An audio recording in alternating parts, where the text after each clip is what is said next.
I'd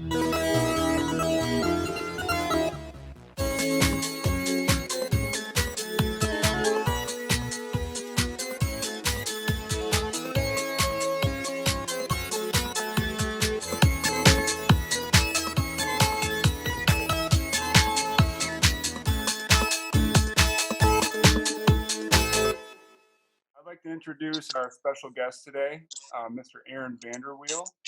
It's truly a treat to have him for our Brass Masterclass today. Just a few things on Aaron, just to introduce him to everyone. Aaron he's been playing with the New York Staff Band for, I think it was 19 years, you said? Since 1993, so almost Sorry. 30 years. A little bit Okay. longer than, yeah, yeah, yeah. Right. Okay. Good. Yeah. Awesome. He is also the new conductor for the Princeton Brass Band. So congratulations on that. Thank you. Um, Aaron is a fabulous soloist and teacher, and I think it's safe to say the world over. Correct? Uh, Mostly euphonium students, yeah, but they can be anywhere. But Yeah. mostly the students I teach are in New Jersey and kind of Northeast kind of area. Good. And Aaron is also. You'd like to know this. Aaron is a Besson artist. So uh, that is certainly a prestigious title to add on to all the other accomplishments. But without further ado, I'd like to turn it over to Aaron and get this show on the road. Sure. So thank you so much for the invitation to be with you today, CMI, and all the people affiliated with CMI. My family goes back to the Central Territory quite a ways, and so it's always a great thing for me to connect with friends in the Midwest. So thank you for the very kind invitation. I know Andrew for a long time, and we've been in the Salvation Army. Always kind of crisscross paths. So, and lots of friends that are in the Central Territory that I've made music with for many, many years. So, thank you for the invitation to be here. I would just say to anybody that's viewing in on this or catches it later, if it's on a recording and you see something, I always welcome people just to establish a relationship with me. So if we're not friends on Facebook, please add me as a friend and shoot me any questions that you have. I just want this session to be helpful for you. So we have some kind of bullet points that we're going to talk about. But if there's something that we don't hit and you want to know something about, something with your brass instrument, whether it's euphonium or not, please shoot me a little note or just raise your hand in this. We'd love to hear from you. So I know Andrew's got some questions, so we can make our way through that. Awesome. Um, so as I was coming up with my list of questions for you, I was on vacation and I haven't touched my horn in weeks. So I started thinking about my practice session and what I would need to do to establish a good routine. So I guess I'd start off with this one. What does your typical practice session look like, and how might it vary throughout the week? Might it change? Sure. So I'm a realist. I have two jobs. I have a full-time job that's very time-consuming. I work for the Salvation Army, and it's a very typical kind of day job. But it also involves a lot of travel, and it also involves a lot of work from home and all that kind of stuff. So, and it's never kind of ending. And then I also teach at Rutgers University, and so it's a pretty busy schedule. That plus being a very involved dad, I tend to find that my time is very, very thin, thinly spread out, right? And so whenever I sit down to practice, it has to be goal oriented. So it has to be something that I can't waste any time. Time is the most precious commodity that we have. Once you use that time, you'll never get it back. It's even more precious than money. But so you really have to spend your time really wisely. So a lot of the times, what I'll do, it comes in all forms.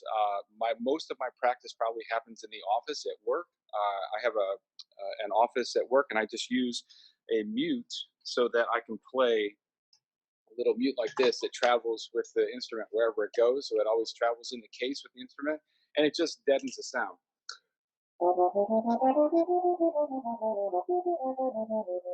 So if I want to spend some time during lunch at work, that's very helpful for me. But I can practice at home in the office, or I can practice when I'm teaching at school. So it really has to be something that is very goal oriented to start with.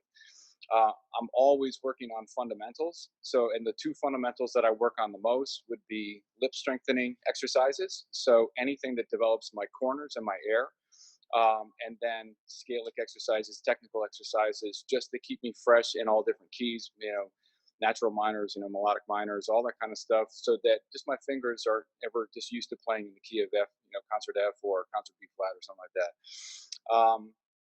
And then I have to identify what's the most benefit for this time. And it's usually stuff that I cannot play. So if I always practice the stuff that I can play, I'm always going to stay at the same level. So most of the time, it's shedding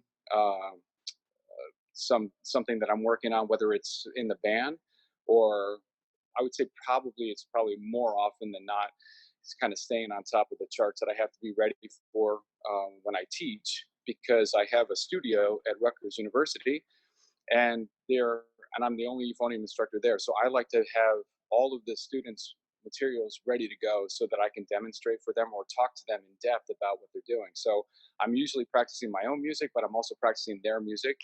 And I have a very wide range of student at Rutgers, all the way from kids that are just out of high school, all the way to two DMA students. So that's the very top level doctoral students that are playing some of the most advanced concerti, in the repertoire.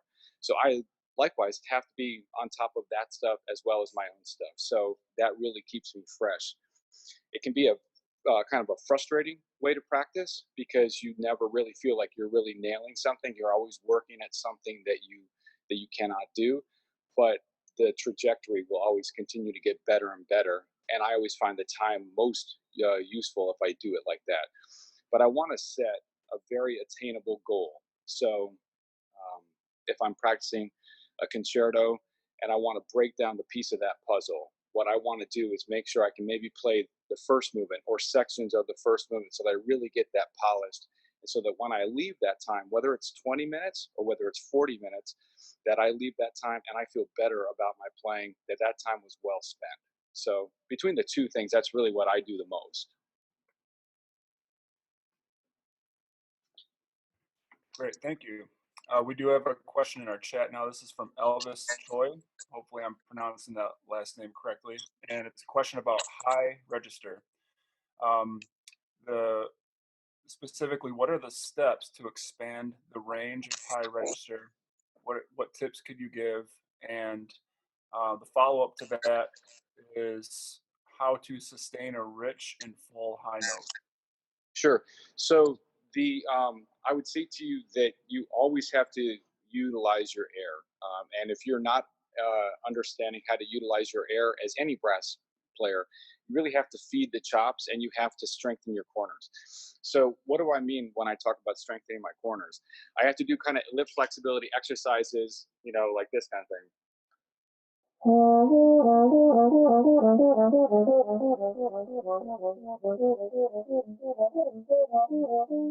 Right? So that's like a major third, right? So, but if I want to extend the range and I want to move upward, I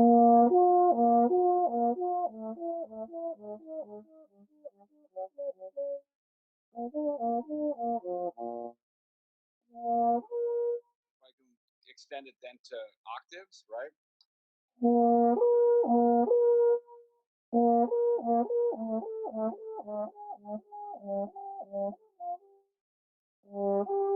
always want to, if I try to do a decrescendo like I did on the last one when the note cracked, it makes that octave so much harder to play. So it's really helpful to really be feeding the chops lots and lots of air. So I want to make sure that the top note is much louder and getting more air. Just if you can think of it like that. If I try to, like if I go up a scale and I do a decrescendo on the scale, it makes it so much harder to decrescendo on my way up to my high B flat, right? But if I can crescendo up to it, want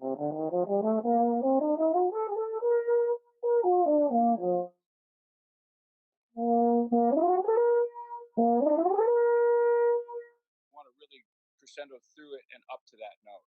Um, and when I work on extending the range, I can do something else called bugles. I use a book called The Brass Gym, which is a great book by Patrick Sheridan and Sam Palafian that combines all the best parts of brass playing it together into one little notebook-sized etude book. So in this, they teach just up and down the open scale, right? I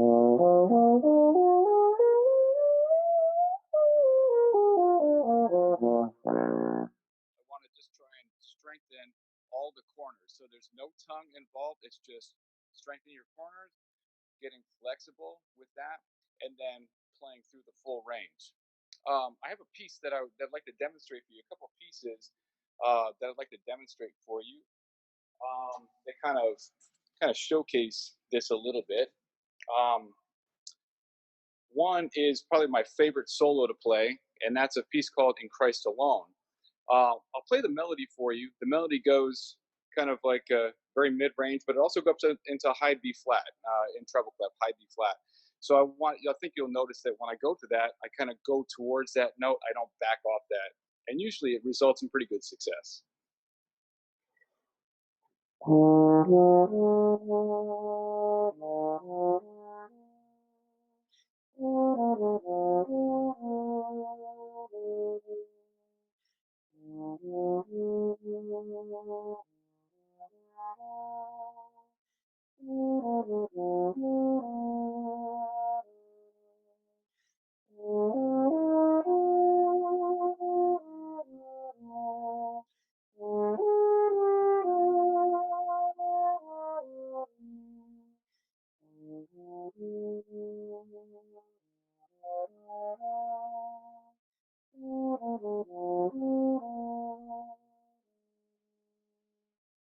then the melody changes key towards the end, and it really builds up to a very big ending. And if you're playing this and you're playing it just on its own, it requires a lot of air and a lot of strength in your corners just to play up. It goes into a high F for the instrument, and then for euphonium, it kind of comes off that high F onto a high E, which is probably the nastiest note to play on the instrument. That or a concert B natural up high is very difficult to play. So it requires a lot of air. But then you factor in the fact that you're playing with 28, 29 excitable brass musicians behind you that are getting emotional into the music, and then you have to really kind of power through what they're doing as well. So it really requires you to be in pretty good shape. But here's the kind of ending of this solo.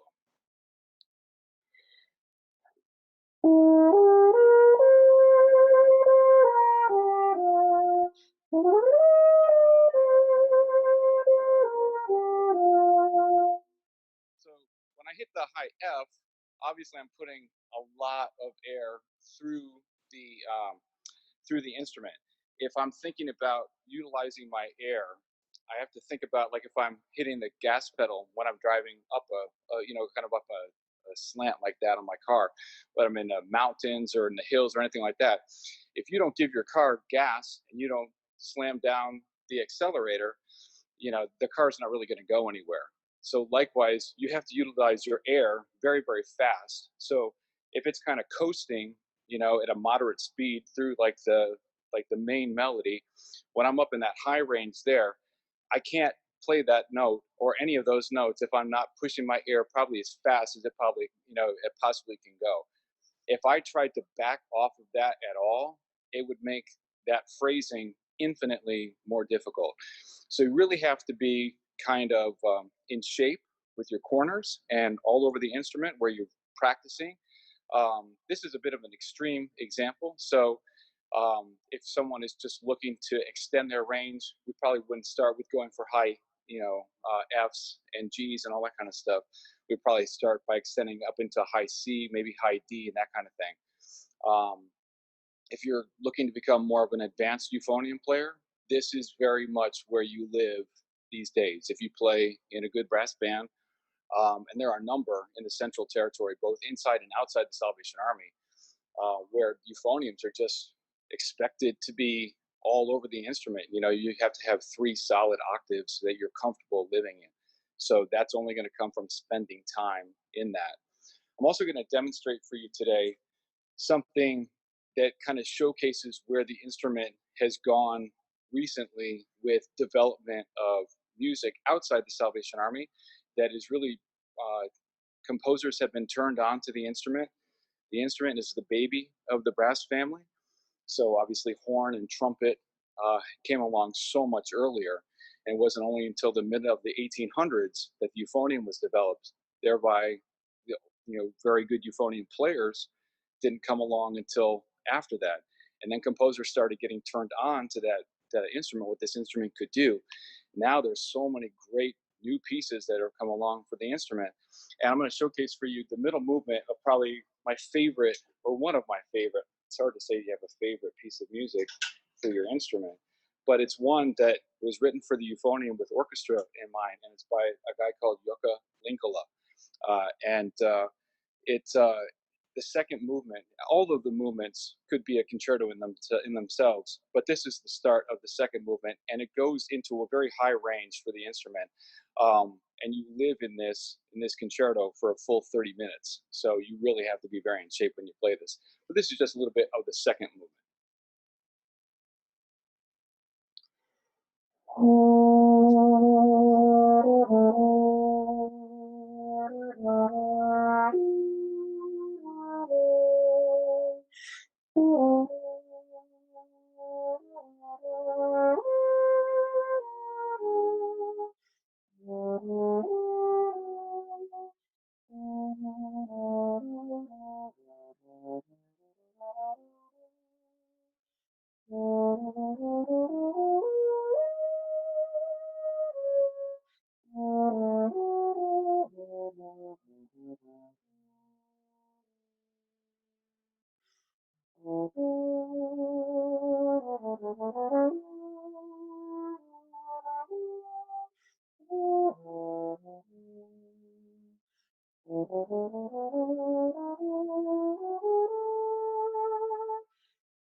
So that finishes up on quite a statement there, doesn't it, for the euphonium, where you're exploring ranges, middle of the instrument, all the way up to high D, all the way up to high F, and then the last note was a high G, right? So a high concert F.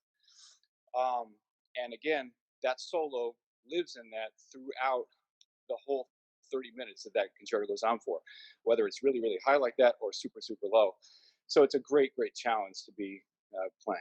So obviously, when it comes to range, extending your range, you have to go for it. You can't just sit back and expect some magic pill to happen. Um, and I think that hopefully answers Elvis's question a little bit with in terms of extending range, which is something we wanted to talk about anyway. So hopefully that's helpful. Thank you. Something that I've heard, maybe other people have heard this um, throughout their playing, is that the low register helps fill the high register, and the high register helps fill the low register. And I didn't know if that was a myth or something you found to be true. Is there talk about that for a little bit, please? Yeah, sure. So I think it's a little bit of both, Andrew. Where uh, I wouldn't say the part that I would kind of hold back from is that you're never going to get good at playing high if you only practice low. It just doesn't happen like that. So it can strengthen, it can kind of help the chops really kind of loosen up and kind of build some strength and develop the muscles in a different way. Also, when you practice low, you're learning how to, utilize quite a lot of air. So the lowest note you can play on the euphonium is this note, which is all three vowels plus four, right? So if I want to live in that low range,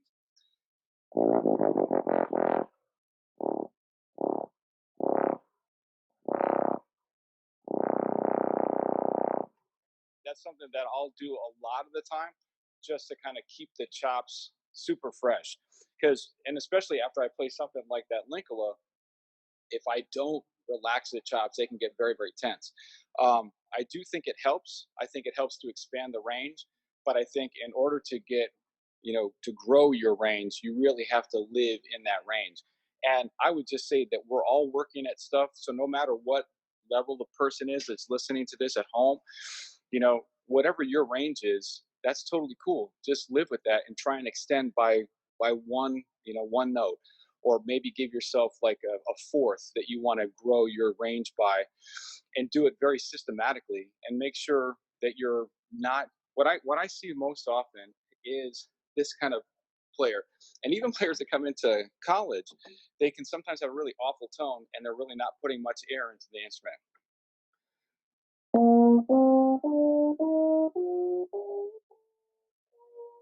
And you see everything in their face just kind of shut down. And there's so much tension that not only is built up in the face, but it's in the throat as well. The throat is not open, and they're just absolutely squeezing the air. So the air is going through as tight as possible. If we can think about, how we sing with a very open throat, that's where I was talking about, like when we kind of want to build the range, we want to, and we play up scales.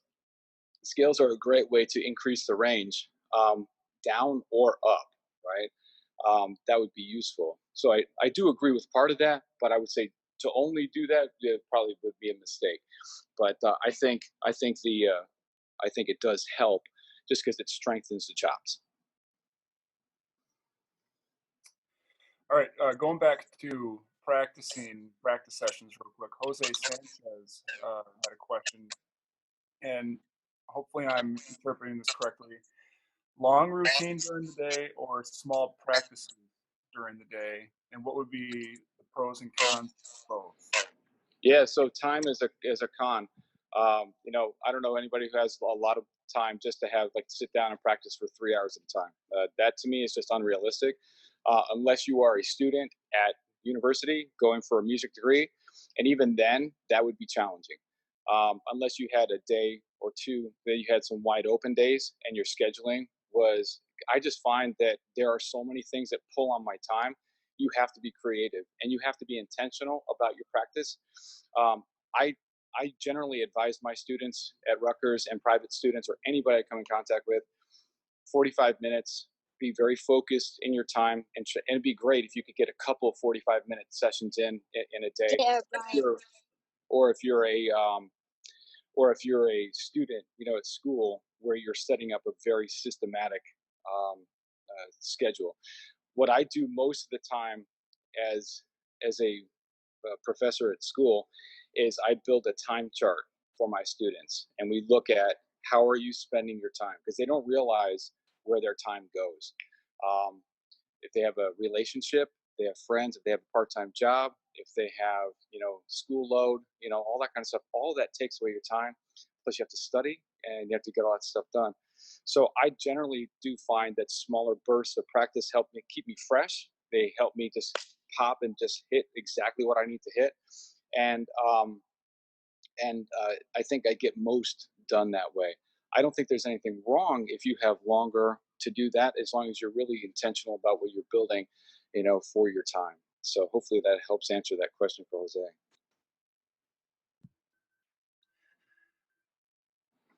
I'd also like to, so far that's two questions from everyone. Please enter your questions in the chat to just anything you need. Oh, Elvis is back to everyone. So thank you. Right on cue, Elvis. Elvis has a question. How do you increase your endurance in playing? Because euphonium usually needs to play one of the hardest parts in music. Sometimes you would be tired close to the end of rehearsal. Yeah, So, the yeah. yeah, endurance, right? So this is a time where everybody has been away from their large ensemble, right? So I benefit greatly by being in two awesome large ensembles with by the brass bands that I play in. I play in the New York Staff Band, and I play in the Montclair Citadel Band. The downside for me right now, up until recently, we're going to have a shift going forward whenever we can start getting back together again, whereby the core band will rehearse on a different day. I always wished that the core band and the staff band didn't rehearse on the exact same day, because it's so good for the chops. It just helps with the endurance. But up until recently, my Wednesdays were a crazy day. where I would have almost a 3 hour staff band rehearsal, and then I'd have a 2 hour core band rehearsal that night. So 5 hours, almost 5 hours, one day where you're playing, you know, I find the toughest stuff to play is just in that mid tessitura of the instrument, the melody, you have the sweeping obligato kind of stuff. And the I've always felt that like euphonium drives the low end of the band, right? It's like that lead cello, like kind of everybody on the bottom half of the orchestra focuses on that lead cellist. Same way with a brass band. So you're leading, you're the lead voice for that, and you have to have a strong voice there. So that's so good. But we're all going to be struggling coming out of this time where we've had this COVID separation, right? And because that does so much great stuff for our chops. Um, I would say to you that um, again, you have to be on your instrument. There's no magic pill that you can take that absolves you from having to put in the work. You have to spend the time. One of the things that I like doing is, and I encourage my students to do, is to utilize mutes. So this mute travels with me everywhere, everywhere that I go. So not only is that good just because it helps me if I'm staying in a hotel or if I'm practicing backstage, if I'm a guest soloist or something like that, or if I'm, practicing in my office at work, it helps because I can then do that without disturbing other people or limiting the noise. But in addition to that, it creates a lot of resistance. So that helps my chops just kind of stay in shape, almost like it would be like if you were going to the gym or you were walking around with weights on your legs or anything like that, you were wanting to create resistance and build your muscles. It's a great way to do that. I also utilize a Dennis Wick practice mute. I'm not an artist for Dennis Wick. I don't get any money for promoting their products. I just find that they're helpful to any euphonium player that I've ever recommended. And that's a big black mute that does not travel with the instrument. That pretty much stays at home, and I get a lot of work done with that. So I actually let a student borrow that just before the COVID break in March. And I've been without it for a while now. So I've really had to kind of maybe find other ways, to push myself just to kind of stay in shape. But you really have to put in the work. You can't. There's no kind of replacement for that. But band is a great way, and finding other opportunities to play as well, and being on the horn pretty much every day. I always say that if I'm not on the horn for a day, I notice, and if I'm not on the horn for 2 days, other people notice, and we never really want that. So you mentioned your practice mute is the Dennis Wick. What's that practice? Or that's not necessarily a practice mute. That's a travel mute, correct? So what Yeah, is so this is a best brass mute, and this is the mute that Stephen Mead utilized before he created the Dennis Wick travel mute, which is a red version of this, which also travels around inside the instrument. Um, I bought one of those for my son, so I do believe in it. It's a little bit more affordable than this. This would run you low 200s. The Dennis Wick travel mute would be around 140. It's a little red mute. They make them for horn. They make them for trombone, I believe. Just a number of different instruments, and it's a great way just to kind of help build in some resistance. There are many mutes. A lot of people have their mute of choice. I like them just because it opens up opportunities for you to practice and it builds in some resistance. And if you're doing lip training or lip flexibility exercises, it gives extra resistance. It also helps you project your sound. For euphonium, we're and tuba, we have upright facing bells. We don't have the benefit of facing out like trumpet or cornet or trombone. So we really have to work at projection of the sound. And I find that practicing with the mute, with any type of resistance, or like if you're lucky enough to be able to practice outdoors, it's a great way just to kind of open up everything, and just kind of work on the projection, just work on your air development and your open sound. So those are all really good ways. I like coming down to the core. Today I'm in my core hall. It's a way better place to hear kind of what I'm doing. And I like to try filling up this space when I practice. So I do a lot of lessons down here just because so many students, they just kind of practice in their bedroom and they think, oh, I've got this nailed. Well, what happens when you get into a hall and you need to project, and all of a sudden you're jamming that mouthpiece on your face and we see that ring of shame, right? And I get it sometimes too. where it's just indentation and it's just so much redness on the chops. And that's because you're jamming the instrument in there. And we're not using the right air support to really project the sound. So, and a lot of times players will kind of die quickly. Their chops will die quickly if they're not using the right air. So I like to practice in big spaces, and if these folks are music students, this is nothing new that you haven't heard from countless other brass teachers. But the reason they say this is because it's true. So you have to find ways to just kind of be creative and be intentional. When you think about the amount of time that we spend with our instrument, we do it for a real purpose. So be intentional about your practice. So Beth, does that help answer your question about whether a practice mute causes negative effects on your sound? Did that help answer that, or could you expand on that more? Sure. I guess what I was going with there, Aaron, I added a personal question there in the chat. I just said, do you find that practicing so much with your practice mute causes negative effects on the timbre to your sound?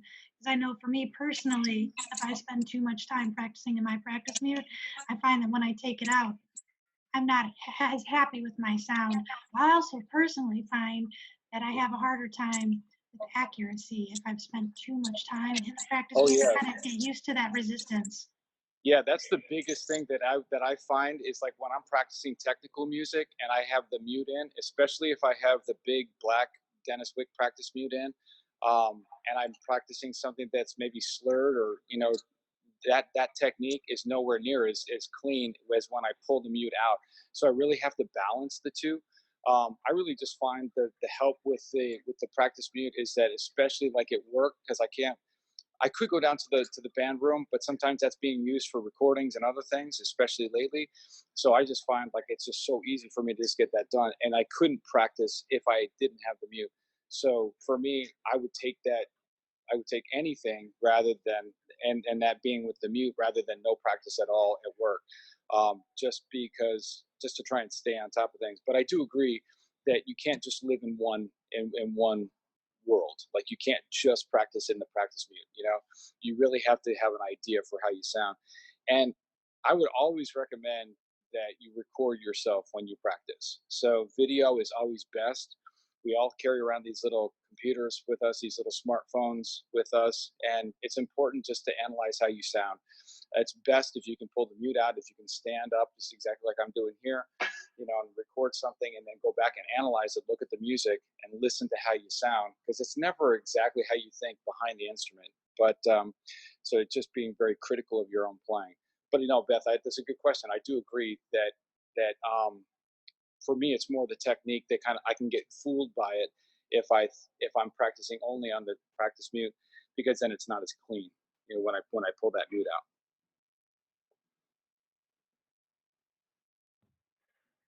All right. Juan Fagundes has a question about improving flexibility. So, how can we improve flexibility and finger speed for scores who have a complicated articulation? So improving those. So we go back to the lip flexibility things, right? So you have to start somewhere. So I say to my students, and when I say my students, I'm not just talking about people who are totally serious about it. I work with a junior band at my core, so I'm talking about kids that come right out of beginners all the way up to people that are maybe wanting to take lessons that are post working. They're in their retirement and they want to take lessons. They had an affinity for music back when they were in high school, but then they had a career and now they're kind of have more time. They want to play in their local concert band, so they hire me for lessons, that kind of thing. So when we start with that, it could be that really horrible sound that we're talking about, right? And they can't go from that note from that G to the C without tonguing it. And that's where that they live, right? So even if I can get them to transition from G to C without using their tongue, that's a place to start. If you're past that point, and I don't know, I'm not sure of the person who asked the question what their ability level is and what exactly they're starting to work at, but there are many, many books, Arbin's, of course, but there, and the book that I live in is this brass gym book, and they call it old school flexes. So things like the Remington exercise. So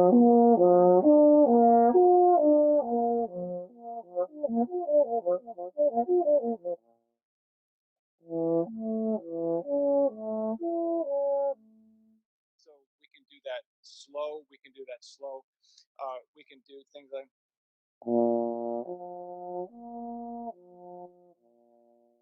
Remington moguls, right? So those are all part of the Remington kind of series. It depends on where you're starting at.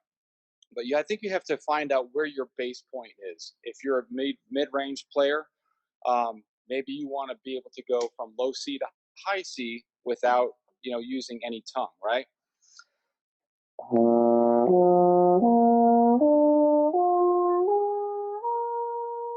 we even want to get the seventh in there, right? And just make sure that we're covering all of those pitches.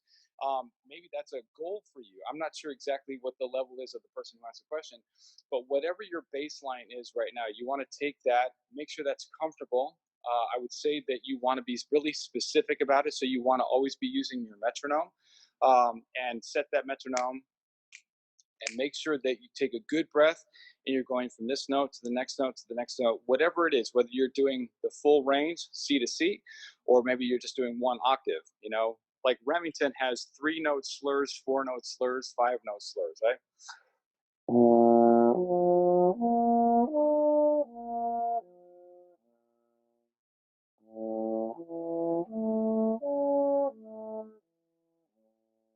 And I would say to you that everything that I've done today, like in terms of the range, has all been just kind of extensions on that kind of idea. When I'm going up, I want to feed the chops more air, so I want to crescendo up, right? And I want to move the air, and I really want to help everything kind of get lined up. The metronome will help just keep all the signals in the brain just going right away, right? So you're transitioning each note, and your corners are developing on a more automatic basis, where it's not just left up to your own rhythmic device. You're actually following a set pattern, right? But there are many, many types of exercises and flexibility, things like that. And then just the idea of playing melody as well. There's a lovely book that we work out of for low brass players called Rochu, Bordoni exercises they're all in bass clef, and it's all really melodious etudes, and they teach you how to play in a beautiful melodic style. Um, and it mimics a lot of the music we play at church. And it's that I really enjoy getting into that book with a lot of my students. But there's also many, many, tunes that I like to play from the Army and just from church hymnals, just that involve, connecting the notes and kind of building on those ideas of playing through and just playing the line. And that was one of my questions too, or you kind of touched on it that last little bit there about utilizing the tune book when you're practicing or everyday tuning. Yeah. Is that the tune book that you were asking about? Yeah. So I don't do the tune book myself. I know many players who do. Many players I greatly respect, like Mike Baker, a great friend of mine at the core, who play through like the hymn tune book, and he'll record different tunes, and all that kind of stuff, just beautiful melodies and all that, and players that I greatly respect do that. I generally tend to find solos that I really like and just kind of play those. So it involves, and that kind of copies more of what the euphonium has. And I'll demonstrate something for you. I know one of the questions is, playing melody, but then also, what do players, how can you benefit, and learn the most as a euphonium player? What do euphonium players have to be able to do? And we have to be able to play in a very legato style. So I'll play a little bit of this for you. Um, this is a beautiful arrangement. This is David Chalk's version of "I Surrender All." So it involves just a little melody, but then there's a little bit of an obligato as well. So this is the kind of stuff that I like to practice a lot, and I like to find just the ways just to bring out the words and all that kind of stuff. So this is an arrangement that's in the American Soloist album.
So in there, I've got the melody, plus I've got what you would usually find a lot in like a band piece, right, where there's this lovely obligato or this little variation on the tune.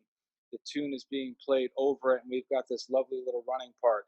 So this is music that is, if you're just looking at it, it's just quarter notes, eighth notes, and 16th notes.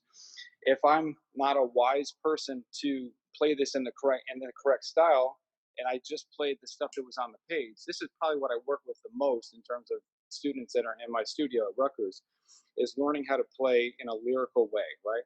Because the way the music lines up is this.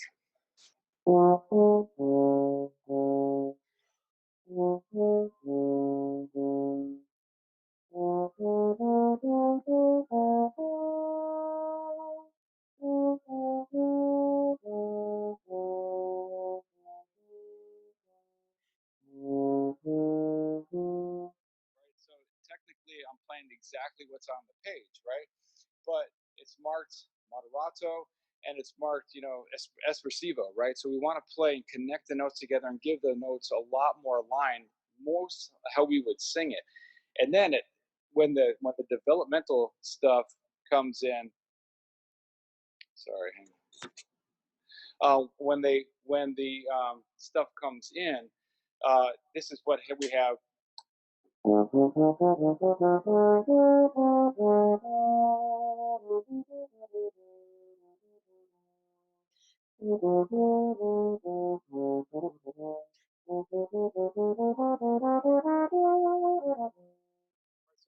it's being very, very square, right?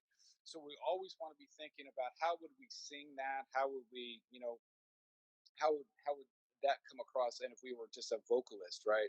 So we have to listen to the style that we want to play in, and then we have to mimic that. Um, you know, a lot of times I'm using a very, very soft legato da tongue, very, very tenuto. Sometimes notes are just absolutely slurred. And I have to really utilize that air, right? And so I really have to understand how often I need to breathe. As a euphonium player, as a low brass player, I don't really look for 4-bar phrases. I look for 2-bar phrases, 1-bar phrases. I want the quality of my sound to be awesome. Um, and be free to express as much as I want. I'll find that I have much more health in my chops. I can play for a lot longer if I'm playing on big air. I just always want to be feeding the chops lots of air so I'm not pressing too much. And then I want to be utilizing my air to connect the notes together as much as possible. So I like to practice a lot out of these type of books. And then I'll find a melody that maybe goes into a range that maybe my playing needs some looking at, and then go from there. But I like playing. I love playing melodies very much. Thank you. We got about 15 minutes left, and I think about four more questions or so. So I'm going to try and squeeze all those in. The one from Ashley Joseph here, it's you kind of touched on it a little bit, but she says this: now that I'm out of college, I like to shoot solos that challenge me to improve more specific techniques. such as double tonguing, range extension, breath control, etc. What are some specific pieces from your past that come to mind that have forced you to focus on improving techniques? I didn't catch the full question. What are we looking at? Just solos that you from your past that have forced you to really focus on improving certain techniques. What solos have challenged you in certain areas? In technique? Yeah. Here, hey, Andrew, there's a ton of feedback happening. I'm not sure he got much of the question. I can just actually pose it really quick here for you. Can you hear me better okay? Yep. All right. Ashley Joseph says, now that I'm out of college, I like to choose solos that challenge me to improve more specific techniques, such as double tonguing, range extension, breath control. Do you have any specific pieces from your past that come to mind that really forced you to focus on improving specific techniques? Yeah, I mean, I live in a lot of technical solos, and I mean, there's a whole list. I'm happy to have a conversation with Ashley, separately. But I really am a big believer, like in the etude books, and they can be a little bit boring. What does Ashley play? Is she a euphonium player? Yes, she's a euphonium player. She just finished a degree in music education. Awesome. Ashley, send me a note. Send me a PM. I can send you a whole list of solos that I'd recommend to you. And I'm not sure if she's a treble clef reader or a bass clef reader, but I have them in both. And there's it depends on what you like to plan and what your goal is. But I love the question, and I think it's so specific that I would want to just talk to you specifically about your own plan. And I could give you a list. I have Dr. Brian Bowman shared a great list of criteria-based solos that I utilize with my students, and they break it down into 5 different categories. It's a basic list of like the most important kind of things that you should know as a euphonium player, but then I've kind of augmented it as well, and it's a whole list along with the publisher. I'd be happy to share it with you. So make sure you send me a PM. Good. Roy Clark has a question about having the right mouthpiece and does that make a difference? Yeah, it sure does. So I have lived with Dennis Wick for a while now. Again, I don't work for Dennis Wick. I'm not an artist for Dennis Wick at all. I was playing on the DC Alliance for a while. Let me just get rid of that message. And just recently I went back to the SM series for me. The reason being was that my body went through a bit of a physiological change. I had a bariatric surgery that shrunk my stomach in 2017, and so I've kind of steadily been getting kind of smaller. My face changed, and I really wasn't happy with the overall sound that I was getting with the DC series. And that's a great mouthpiece. It's just everybody's physiology is so different. So you really have to try and see what works for you. And you have to have a really good understanding of how you want to sound. And I would say to you that the mouthpiece can help or hinder that. Sometimes I see people that are on a mouthpiece that doesn't quite fit their physiology the right way. Maybe they're on the mindset they have to go big, which isn't always the case.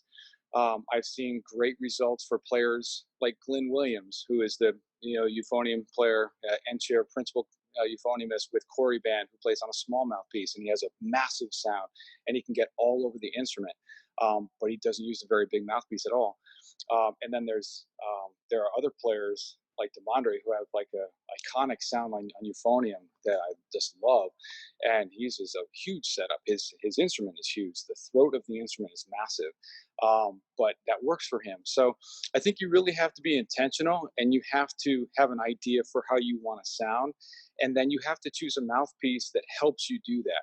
Just recently, I mentioned that I went back to this SM mouthpiece. When I played it before, and I was a bigger guy before, I was living in the SM3, and then now as like a little bit smaller guy, and my face is a little bit different shape, I play on an SM4 now. So that's it's a smaller mouthpiece. It's not quite as deep. It's not quite as big, and it just helps me to do kind of the things that I need to do and still have some of the power that I have.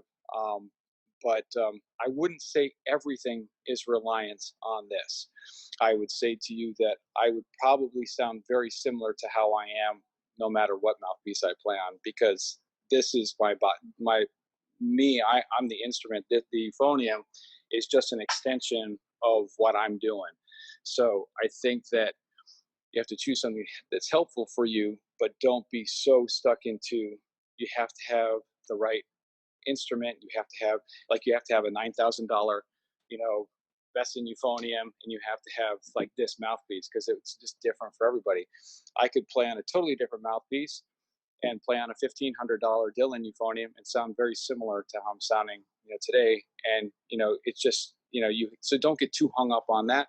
But I definitely encourage you to experiment with and see what you can do the most, on the instrument, and what increases, your sound and your enjoyment of playing. Dario Cardenas has a question about articulation and tonguing specifically. Could you comment on that, please? Yeah, sure. It's a pretty wide topic. Does he want me to talk about it in relationship to like tenuto, like tonal playing, like melody playing, or in terms of for technique? That's a good question. He didn't say specifically as far as that. I don't know if Dario would like to chime in. I guess let's just start with the technique one from there. Yeah, sure. So I have a piece that I can demonstrate for you. It's just a little sonata by Benedetto Marcello, and it just kind of utilizes, for me, a double tongue. So a lot of the time, I always read, it's T and K for your double tongue. Taka taka taka taka ta. I find that can come across like a machine gun a lot. So for me, I try to get more of the tone into the instrument, and open up the throat a bit more. So I tend to use D and G for my double tongue. So this kind of shows how that could sound differently. So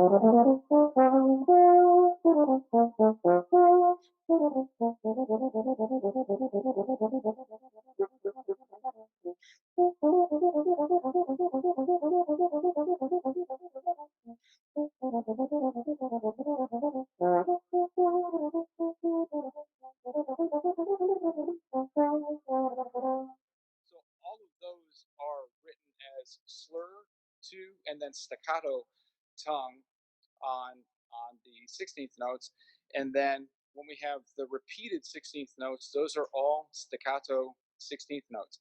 If I play that with a T and a K, it's going to come across a bit more machine gun like. It's going to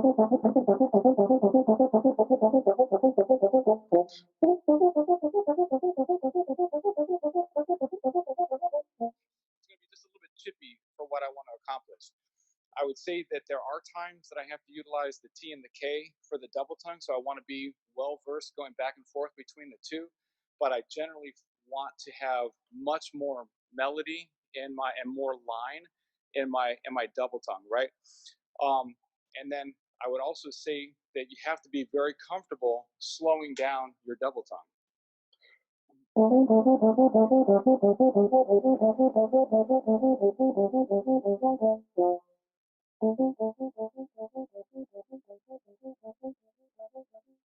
double tongue, right? So none of that is single tongue at all. So I want to challenge myself to get way down on my tempo for my double tongue. I don't know, Andrew, if you've had this kind of situation happen to you, where a conductor takes something right in the middle of your single tongue and your double tongue. And I was so tired of getting caught in things like that I just, ended up kind of covering the two. And my single tongue is a bit challenged. I have a pretty thick tongue that doesn't really allow for, me to go very fast. So my kind of top speed would be just over 100 for 16th notes on a single tongue, but I can slow my 16th notes down, and I can play it with a pretty smooth double tongue down like the 60s or the 50s on the metronome, just to make sure that there's no time ever that I feel like I'm trapped, where I have any tension that comes into my tonguing. So that's just a little bit in terms of how I view double tonguing, D and G versus T and K. If I'm playing in a super boomy hall, where it's very, very difficult to get any clarity whatsoever, Euphonium players are always kind of teased for faking everything, which I'm sure any other euphonium player has always heard that. So we want to make sure that people understand that we've played the notes. So sometimes I can use more of a T and a K just to kind of help it kind of project just a little bit more. But that's about that. And then I tend to live in Da a lot for melodic playing. Just the Da tongue, a very smooth legato tongue that helps with that. I would just say too, it's an important point that I want to make sure that everybody that's checking this out is very aware of. We're all in this brass masterclass, right? If this was a camp for the NFL or for football or for basketball, I would say, who's your favorite player? And every kid on the call would be able to tell you like 30 players that they love. But if I ask that same question in a brass kind of masterclass, a lot of the time I get these blank expressions back, like, and they say like their local teacher or they say their local person, and it's like that's the only voice that they've ever listened to, and it's a shame because it just shows that they're not really taking it very seriously. So, or just investing in time. Just go on YouTube, and check out some players. Like if you're a quarterback and you're learning how to play quarterback, and you want to be good at that, you're going to study, Aaron Rodgers, Tom Brady, Lamar Jackson, and bring parts of their game into yours, and you're going to try and mirror stuff that they do. If you're a running back or if you're a point guard in basketball, you're going to know, like Kyrie Irving and Steph Curry. If you're a big guy, you're going to try and bring in the moves of like LeBron James and some of these other players. You would know so much about that. Why are we not doing the same thing when we're brass players? If you're if you're a girl and you're a brass player, you have so many great examples. If you're a girl and you're a euphoniumist, I could say to you, you want to check out Misa Mead, you want to check out Elena Escriva, and it's just like these wonderful players, these extensions of your instrument that are similar kind of like physiology to you that you should be checking out and listening. Well, how are they doing what they do? And I always love using the example of Helena Escriva because she's a tiny little person. She's French. And when she breathes with her entire body. And so intentional and so musical about how she is making that phrase work. And it's just a beautiful thing to watch. So I always point that out. If I have female students, I'm like, you got to check out, how other people that have your similar physiology are making this thing work. And it's with a massive sound and great expression. So I just want to say that you have to have an idea for how you want to sound. And you're never going to get there if you don't have that kind of roadmap to start, and you have some great examples of brass playing right in the Central Territory, but you want to expand your horizons even more and bring in influences from other players. I have three players that I really, really like to listen to a lot. Demondre Thurman, David Childs, and there's another guy that most people don't know. His name is Thomas Rudy, and he's a Swiss guy, and he brings both David and Demondre have such a big presence with their sound, huge. Thomas is more of that effervescent, really light playing that really brings it, can really color a lot of the stuff that we do in a church and really help it sing. So you really want to know kind of what you want to sound like. Aaron, thank you so much for all of the incredible things you've said today. I just want to say really quickly, I want to be respectful of everyone's time. And if you do have another class that you need to get to, you can absolutely pop on. But Aaron, if you don't mind, I'd like to ask one more question if you've got the time. Yep. Okay. I just wanted to say, I mean, you're such a high level musician. Certainly, you could have chosen to stop, doing music ministry and just made a complete career out of it and just pushed aside the ministry aspect, but you've obviously kept it going in a very strong way. So I would just like you to speak to, what does Salvation Army Music Ministry really mean to you and how has it impacted you and why have you chosen to use your gifts in that way? Yeah, the Salvation Army, I would just say to everybody on this call that God has a plan for your life. And being born into the Salvation Army as my church, I was not always on the East Coast. I was actually born into a Salvationist family. So I'm a fifth generation Salvationist and attended the local corps. And something happened for me when I was about 13, where all of a sudden I discovered that once I went from cornet to euphonium, that things started happening. There was a couple really strong influences that were wonderful. Ivor Bastenko, Terry Kamsey, and my mentor, Chris Mallett, who all came into the corps at the same time. They all just took an interest in kids, and they created opportunities through divisional youth bands and through our core groups and through camps like WMI, and in the Central Territory would be CMI as the equivalent. And I just went through that, and it was a great learning process, and doors started opening up. And through the Salvation Army, I just started kind of that faith walk of walking through doors that opened for me when I was a young person, because I was good friends with Ivor and Jeanette Pasenko and their son, Richard.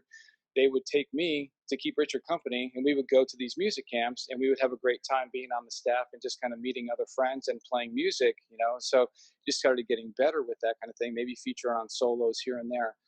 And then a few years down the line, an opportunity came up to come to New York, and I didn't know anybody in New York. I had only been here for an audition with the band. I really liked it, and I knew that I wanted to take, you know, music to the next level, and this was going to be an opportunity to me for me to play in, you know, in a staff band, which I always wanted, and they didn't at the time have a staff band out in California. So walked through that, and really without the Salvation Army, until, you know, moving here, I never had any formal lessons from any school or anything like that. Everything was through my divisional music director, from my corps bandmaster, and the people that the Lord put around me in the Salvation Army. And I just listened to what they have, and I've always felt very, very strongly that, because of that and that love that those people had in kind of paying it forward for me, that I want to do the exact same thing.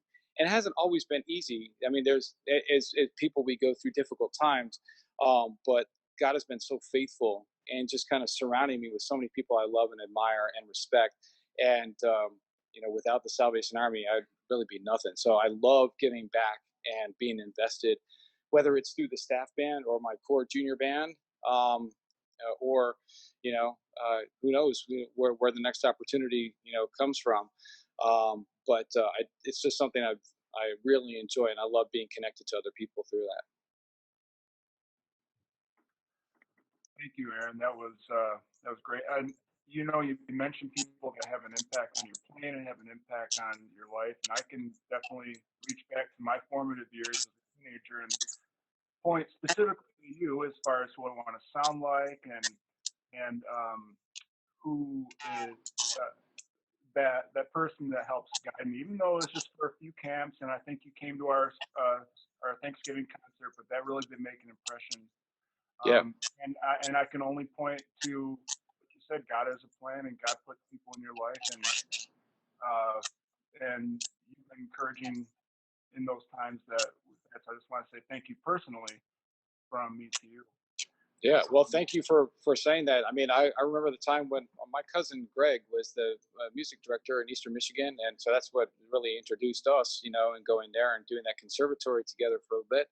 And and it's always, I mean, I had the same type of relationship with other players like Derek Kane, who came from the ISB and came to WMI and made a huge impact on me. And it was only just that little burst of energy, that only week together, but it just left such a huge kind of like goal for me, and just kind of a relationship, you know, that started forming, you know. And then you kind of, that seed is planted in your mind of what you can do, and and God allows opportunities for that, and He creates opportunities for that. So thank you for saying that. You know, I've always just enjoyed connecting with people. So and that's why I say to people that are at CMI, we don't have the opportunity. Like if I was at CMI this week, we would be able to sit down and have a conversation. We don't have that. So let's start a conversation. If I can be of help through my experience, and if you're a young euphonium player or you're an old euphonium player, I don't care. I would just love to be an encouragement and help to you. So, you know, hit me up. yes, everyone, get connected with Aaron on social media if you can, like you mentioned earlier. I'd like to say thank you to Aaron. Excuse me. Thank you. Say thank you to Aaron for being here, and thank you to everyone who attended. And it looks like tomorrow, see you back tomorrow for our next past master class with Paul Woodward. So look forward to that as well.